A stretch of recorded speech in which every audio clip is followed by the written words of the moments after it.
is another practice that is good for mornings, but is also good to change things up in the middle of the day, or like when you need a little shot of something caffeine-like, but you don't want to do the caffeine thing. And it's again, another practice that you can do sort of as long as you want, but it's not required to do anything big. So these are my favorite things to do. It is probably required that you stand up. So when you stand up, find your feet. You do not need a whole lot of room for this. And once we get going, you can see what's going to work best for you. As you stand with your arms alongside you, just kind of get a sense of how you feel standing up, how this balancing on your feet feels. So it might be helpful for you to shift from side to side a little bit, or forward and back, or a little combination of both here. And notice how your feet are contacting the earth here. If you can get a sense of the outer edges of your feet, each of the toes, the outside edges, especially your heels. Whether you have physical arches in your feet or not, see if you can sense that lifting up toward the inner sides of your feet, of the bottoms of your feet. That kidney 1 point, the grounding point at the lowest part of your body here, that sort of acts like a little suction cup for this practice. And since we're going to be moving arms, see if you can let your arms simply hang from your shoulders. A little bit of bend to your knees, just this essence and effort that is effortless. An essence of yourself that is just being here comfortably. And when you think you've got that and you feel that, start to pump your knees just a little bit and allow your arms to swing forward and back.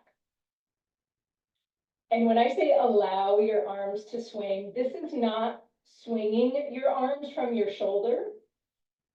This is more about pumping your knees and turning your upper body just slightly so that your arms can clear the sides of the tops of your legs. Almost like you're sort of like walking down the street, really comfortably, and allow these arms to hang and float with your movement. So I started pumping here kind of quickly. I'm going to go a little bit deeper and a little bit slower, and you can stay with a quicker pace or follow me here with a slower pace. And my upper body's turning a little bit more. You may choose to stay forward.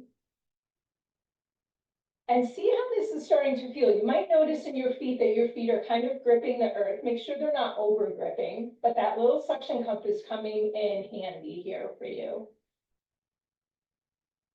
And if it feels okay for your head and neck and you don't get overly dizzy, you can take your head forward and back, maybe looking at that back arm, that back hand as it floats up. And start to play with the pattern and pacing of this. One of the things I really enjoy is this extra hang and float time that I can give myself as my arms come up and just find some air underneath them before they come back down. So start to play with speed and pattern here. If you have anything going on with your arms and shoulders, you can make this movement quite small and still experience this sense of floating and hanging that is really pleasant, certainly in my body, hopefully in yours.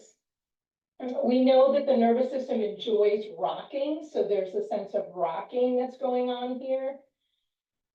And one of my favorite things about these qigong exercises is these are the sorts of goofy things we used to do as kids, a lot of us, that were so much fun, that were just silly and didn't make any sense back then to us. And in traditional Chinese medicine, you know, these are the sorts of things that we know help move blood and qi and can help soothe the nervous system.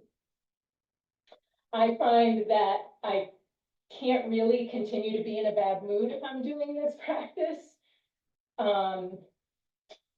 And the rhythm can feel very soothing and comforting after a while. And you may, again, choose to stay with the same pattern, throughout, say, 3 to 5 minutes of this, or you might like to just explore lots of different ways that this might come up in your body here. This arm swinging is a favorite of Ken Cohen, qigong master, and my teacher Terry Coburn has her own spin on it.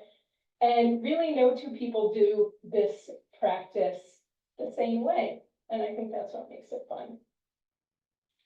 So when the time seems to be right for you, start to slow the pumping. And if you're moving your upper body a lot from side to side, make that movement even smaller.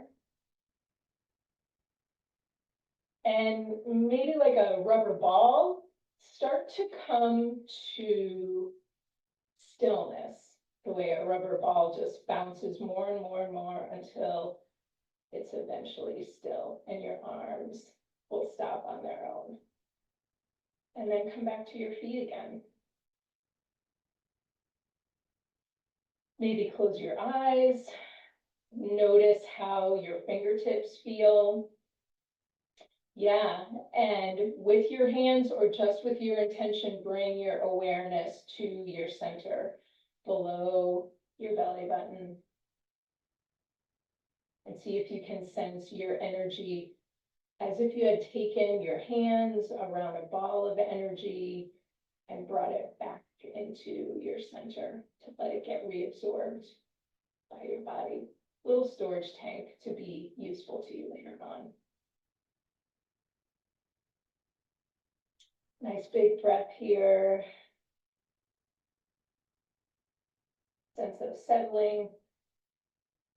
And see if your energy feels at the same time both uplifted and full as well as settled. That's kind of a nice thing again about these practices. So thanks for joining me for this qigong arm swinging exploration, and have fun with it and let me know how you do. Thanks.